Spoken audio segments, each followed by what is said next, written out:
any politicians who are present, I want to have a very serious talk with all of us, which raises the question, are black leaders really ours? Are black organizations really ours? And if black leaders are not free, how can they lead us to freedom? And if black organizations are really manipulated and controlled by outside forces, how can these organizations legitimately claim to be the vanguard of liberation for our people? We want to raise these questions, and we want answers here in Columbus. What's up YouTube family? Welcome back to my space. This is Evans Rayola. Guys, thank you so much for tuning to watch today's video. I do not take your support for granted. So guys, on today's video we want to talk about black organizations in America. Are black organizations really our own? Are black leaders really there to try and just speak issues that are affecting black people? To speak to us today is Louis Farrakhan, and in this specific video, Louis Farrakhan, the leader of the Nation of Islam, consistently emphasized the importance of black organization maintaining independence to genuinely serve their communities. He has argued that reliance on external funding or influence can compromise the mission and effectiveness of these organizations. You know, these organizations were actually meant to try and solve black issues, but now when they find external funding, Louis Farrakhan thinks that they'll be a little bit compromised. In his 1994 speech titled "Are Black Organizations Really Our Own?" delivered in North Carolina, Farrakhan addressed these concerns directly. He questioned the autonomy of black institutions and underscored the necessity for self-reliance and self-determination within black communities. So guys, I want you to watch this video of Louis Farrakhan. Once it's done, we will get back and do a critical analysis about the same. Let's watch this together, fam. Any politicians who are present, I want to have a very serious talk with all of us, which raises the question, are black leaders really ours? Are black organizations really ours? And if black leaders are not free, how can they lead us to freedom? And if black organizations are really manipulated and controlled by outside forces, how can these organizations legitimately claim to be the vanguard of liberation for our people? We want to raise these questions, and we want answers here in Columbus. Now, it is clear to those of us who passionately desire to see our people free that something is wrong with black leadership. Something is wrong with black organizations. There's something terribly wrong even with our church leaders, because if the church leaders who are supported by black congregants, black people, are not really free to speak the truth of the scriptures, but have to preach an appeasing doctrine that makes those in positions of power happy, then how can they represent God and be afraid of man? Let's talk.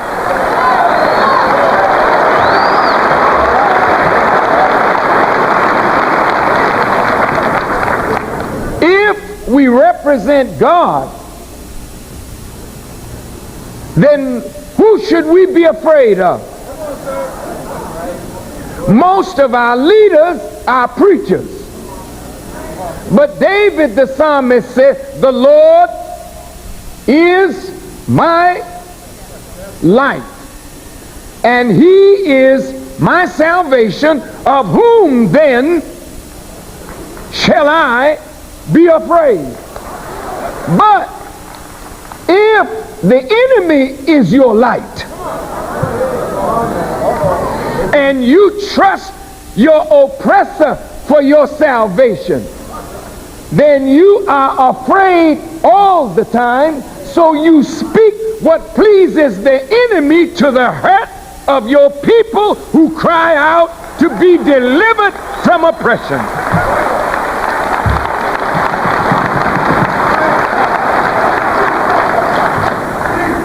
So Columbus, I want to have a fireside chat.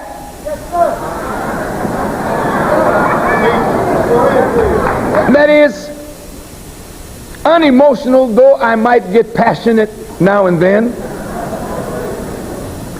But I want to reason with you and reason with all who are present to look at what freedom is and what the price of freedom is.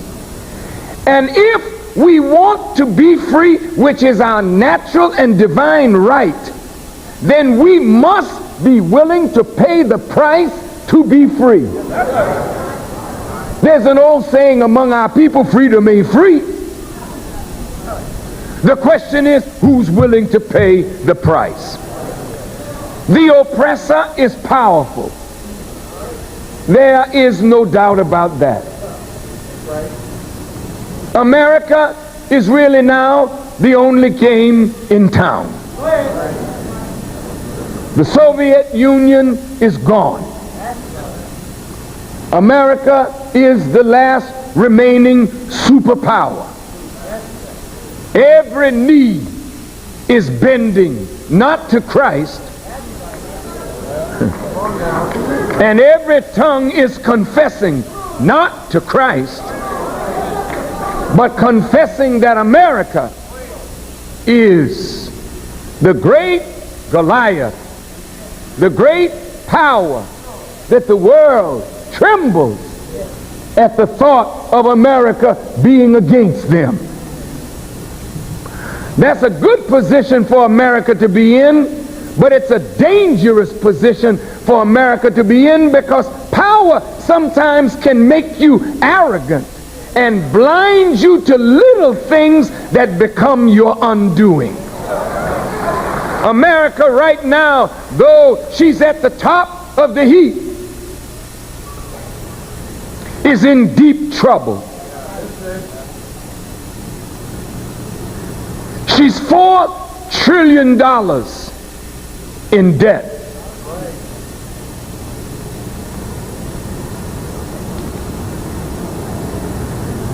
Every year she runs now a $500 billion deficit. She only raises $1 trillion in taxes. But her budget is $1,500 billion. If Mr. Clinton cannot reduce the deficit, and if things remain as they are, by the time Mr. Clinton's first 4 years is up, America will be $6 trillion in debt. Last year, it took $288 billion just to service the debt. That means paying the interest on the debt. That is almost 1/3 of America's tax dollars. At $6 trillion in debt, the debt service will eat up what the taxpayers give, which means the country will go bankrupt. The dollar is falling. And those who worship the dollar instead of the worship of God are going to be in deep, deep trouble. The streets of America are unsafe. So that yesterday the president had a great victory. A crime bill was passed. Crime is the number 1 problem in great America. Billions of dollars are earmarked now for new prisons in rural America that will give white folk jobs to look out for us, whom they intend to fill the prisons with. America has no real solution for crime, because if factories are moving out of the country into third world nations,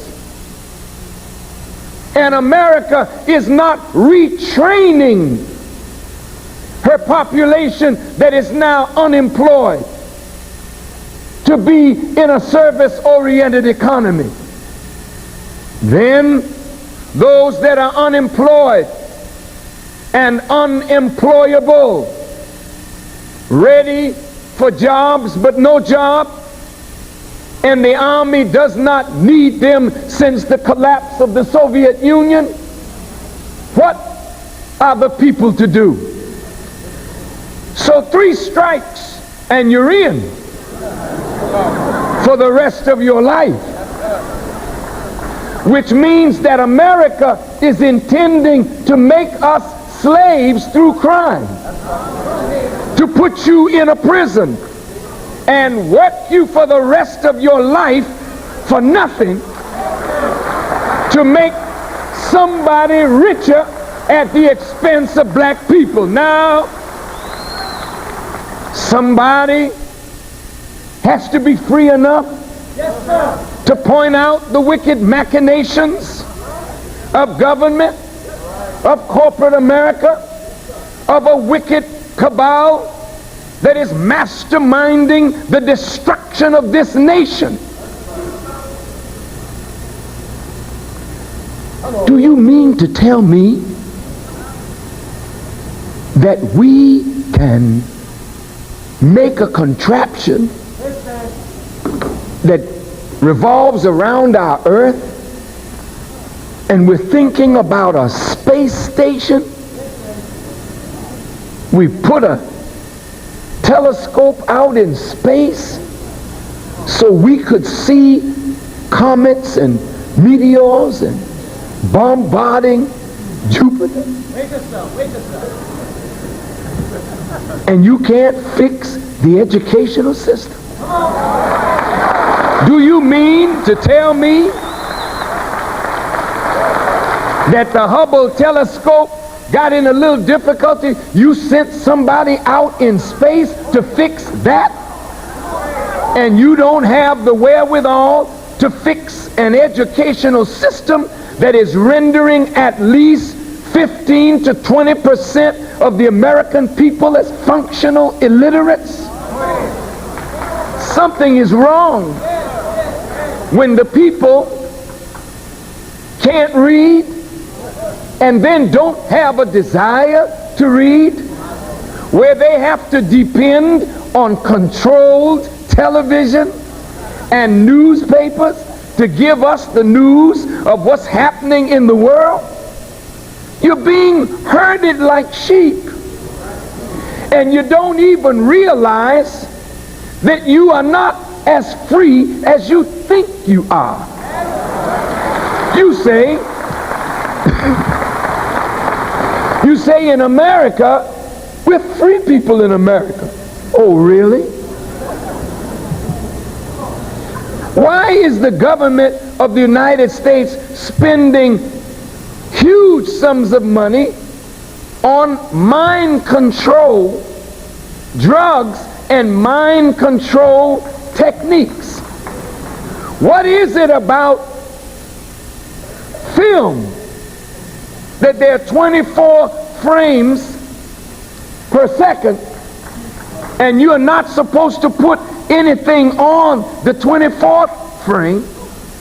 But if you drop just a little something on the 24th frame, the conscious mind won't pick it up, but the subconscious will pick it up. And you can program people to do pretty much what you want them to do. How come the health of the American people is deteriorating when all over the world, Japan now is number one in health, number one in banking, has a great economy. America is 22nd. You got the best hospitals in the world and the sickest people in the world. Disease running rampant, particularly in the black community. We in the black community live in conditions that equal some of the poorest third world countries. The life expectancy of black people is not the life expectancy of white people. And even theirs is down and ours is worse. What's happening in America? The insane asylums are filled. People blowing their minds. The stress is so great. People are abusing their children. Men having sex with their daughters. Nobody wants to talk about this incestuous madness that is destroying young girls.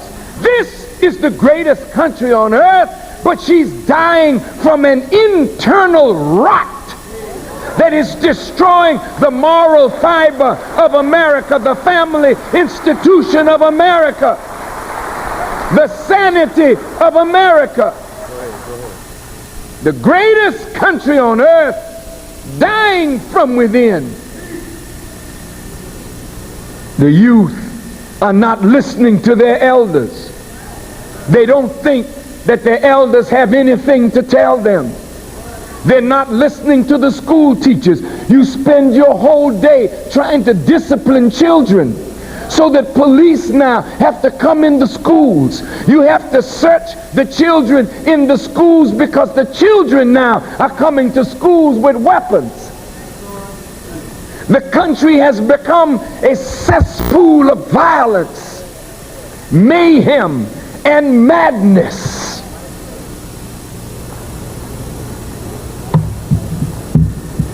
And in the midst of all of this, we have black organizations that are trying to lead us. We have black leaders that are trying to lead us. We have black preachers that are trying to preach us into heaven, while the earth is becoming a veritable hell. I think we've got to examine this thing very carefully. Because if we are totally and completely dependent on government, on America for guidance, then we are totally lost. Because America is like a great ship without a rudder. The government is confused. The president is confused. His foreign policy is a mess, and his domestic policy is not better. Who is going to lead America? Who is going to lead black people? The press is busy looking under every rock for the weakness of the leaders. You have your job, members of the press. But my God, you know, I wonder, would you be able to stay on the 6 o'clock news in truth if your stuff was made known?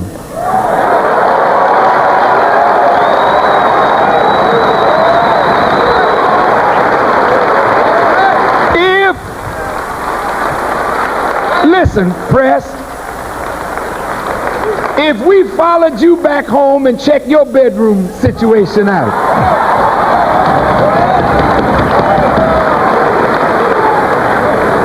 how would you make it tomorrow if we showed what you do at night on the 6 o'clock news? As though you don't smoke dope. As though you're not freakish in your sex life.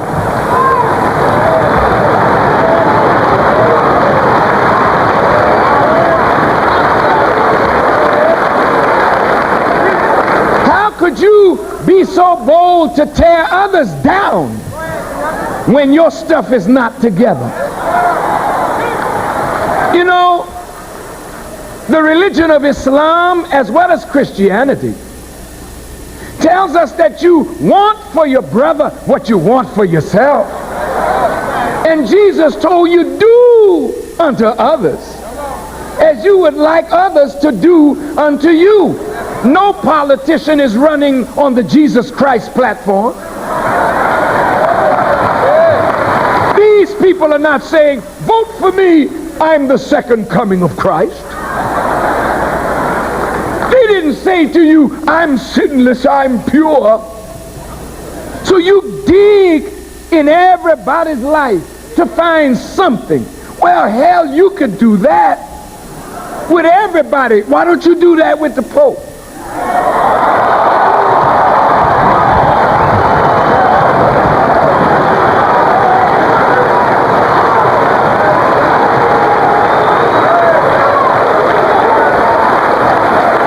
Why don't you do that with the religious leaders of the world? You say, Farrakhan, I think that's unfair. No, it's not unfair. Because the Bible teaches that the righteousness of any of us is like filthy rags in comparison to the righteousness of God. And this book, Quran, says that if God were to punish man for his sins, not one soul would be left alive on the earth. Not one. Not one. Not one.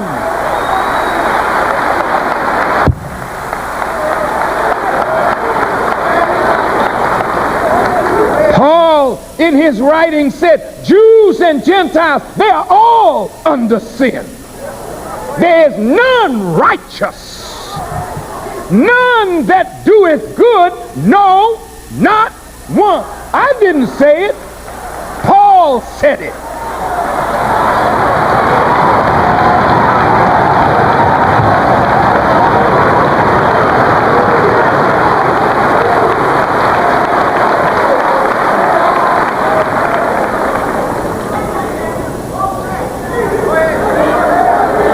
So all of us are sinners. So why talk about Jesus Christ coming to save people from their sins, and then you castigate them because they're less than perfect? If you want a perfect man, vote for Christ.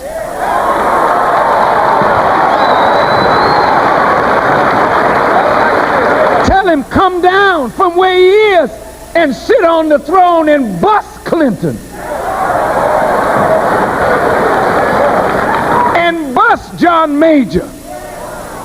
And bust the leaders of the world, because that's exactly what's about to happen.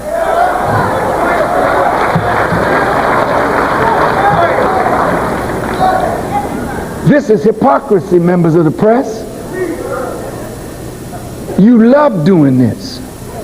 You love to see people squirm under the light of your cameras.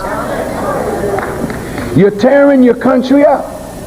You say you love America, but you're tearing it down because you are contributing to the distrust that the people have of all their leaders.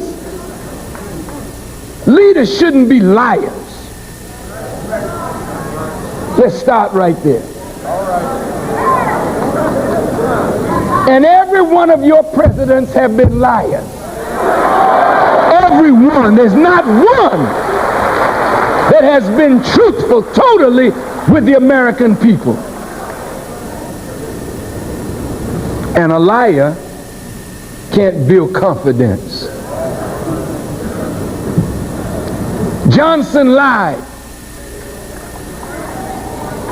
and put 500,000 Americans in Vietnam on the basis of a lie. Poor people are dying in foreign wars, supposedly for democracy, while they were only fighting and dying to keep the rich in positions of power over the poor. Talk to me. The soldiers come back from these wars, and the government does not treat them right. When they went and fought and bled and died and came back half the men that they were when they left, and their government lies to them about Agent Orange, lies to them about chemical warfare, lies to them about biological warfare that is going on, lies to us about AIDS, lies to us when they experiment on human beings. Eskimos experimented on. People in the South Pacific experimented on. American people, black and white, experimented on.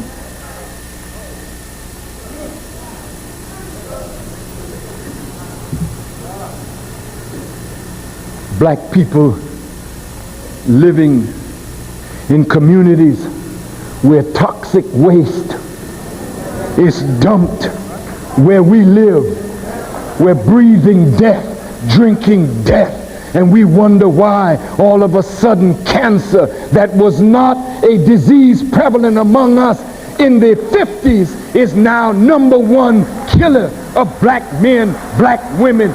Cancer of the prostate, cancer of the colon, cancer of the breast. And the merchants of death continue to advertise their death-dealing foods and drugs.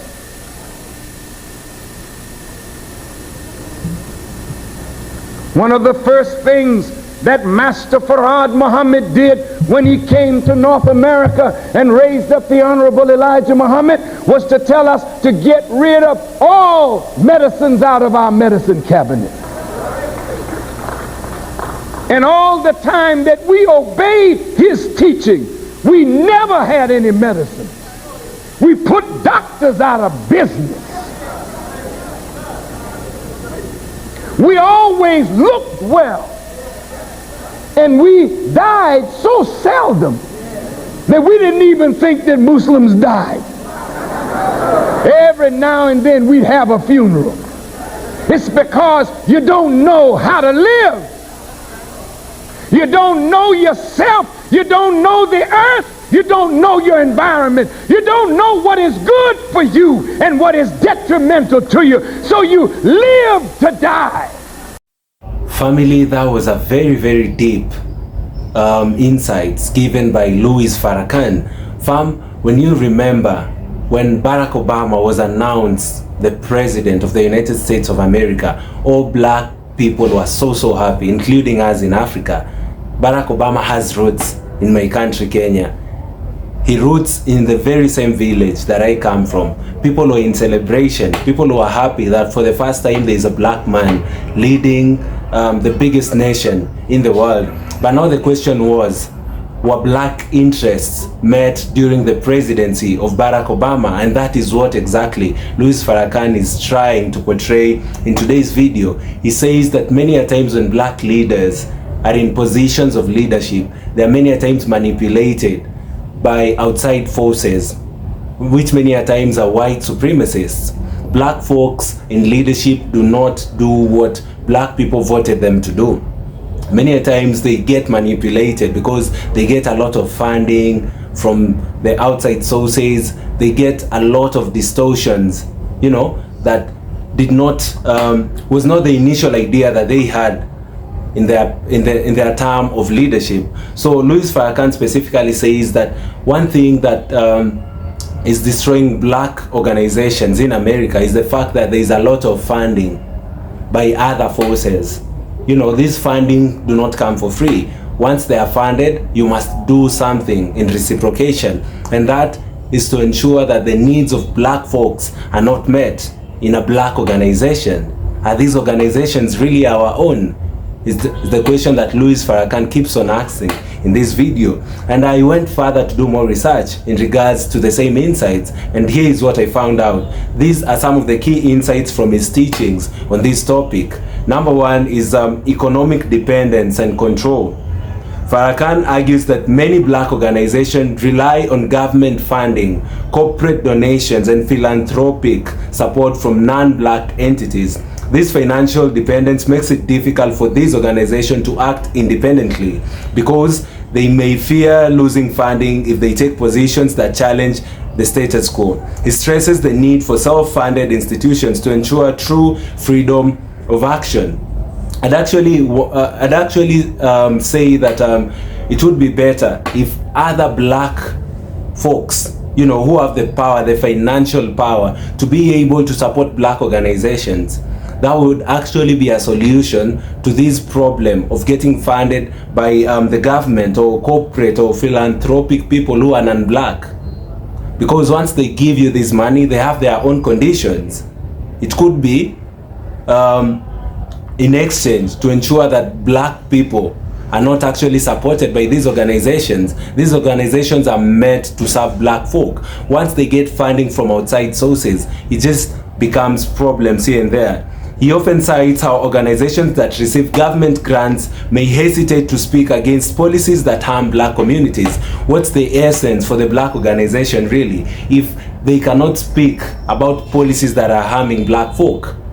You know, then number two is the political manipulation. Farrakhan warns that black political organizations can be co-opted by mainstream parties that use them for votes but fail to address black issues effectively.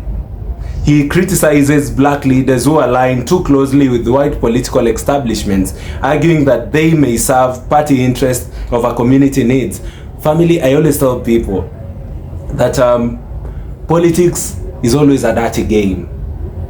A politician must have something that is gaining in return when he gives you funding. You know, in this case, if these politicians give black organizations funding to try and push for their campaigns, the black folks who are running these organizations are receiving the funds just to push the numbers for the votings. And many a times, black organizations end up endorsing leaders who are actually not good. Leaders who will instead not look at the needs of black folks. So there is a lot of dirtiness when it comes to politics, and these are some of the ways that now the black organizations have been deeply manipulated. He has criticized black politicians who campaign on promises to improve black lives, but once elected, conform to the policies that do not prioritize the community. Then we have media and narrative control. He frequently speaks about the media and how it plays a role in shaping public perceptions of black movements and leaders. He argues that black organizations that challenge mainstream narratives are often demonized or silenced, while those that conform to the system are elevated. For example, Farrakhan himself has been portrayed as controversial, and he points to this as evidence that powerful institutions do not want independent black leadership. Then we have number 4, the role of the secret societies and influential groups. He has suggested that the elite groups, whether in finance, politics, or religious institutions, sometimes place certain black leaders in positions of power to control the direction of black movements. This aligns with his broader views on global power structures and their impact on African Americans. He has spoken about how civil rights leaders who advocated for radical self-determination were often marginalized, while those who promoted integration without economic independence were given platforms. Number 5 is the need for self-sufficiency and institution building. Farrakhan advocates for black communities to establish their own independent institutions like schools, banks, businesses, and the media to free themselves from external control. He sees economic empowerment as the key to genuine independence. Black folks, we must be independent.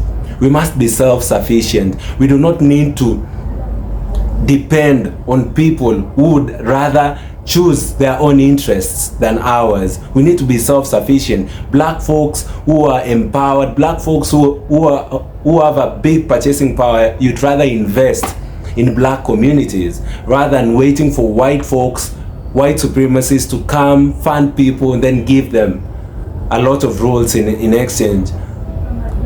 We do not need politicians to give us money, you know, in the black organizations, because once they do that, we are easily manipulated. Because these leaders who man these black organizations are also human beings. They can be easily tempted with the money. The Nation of Islam has created its own business, farms, and schools as an example of how black people can operate outside the mainstream institutions. Then we have the historical context from civil rights to today. He often references how black organizations in the past, such as the Marcus Garvey or Malcolm X's Organization of Afro-American Unity, were dismantled through government interference, infiltration, or economic pressure. He sees these as a warning for modern black movements to be vigilant against similar tactics. Farrakhan's overall message is that black people must recognize the forces that attempt to control the organization and take proactive steps toward economic and ideological independence. Guys, thank you so much for tuning to watch today's video. Let me know in the comment section down below what you think has been manipulating black organizations and black leaders. Kindly like this video so that it can be recommended to other YouTube users, and I'll be so grateful. We are currently on the road to 50,000 subscribers, and guys, in a special way, I just want to request you to subscribe to this channel. This channel does good works when it comes to black history, black empowerment, and anything black. Thank you guys, and see you all in my next episode. Goodbye for now.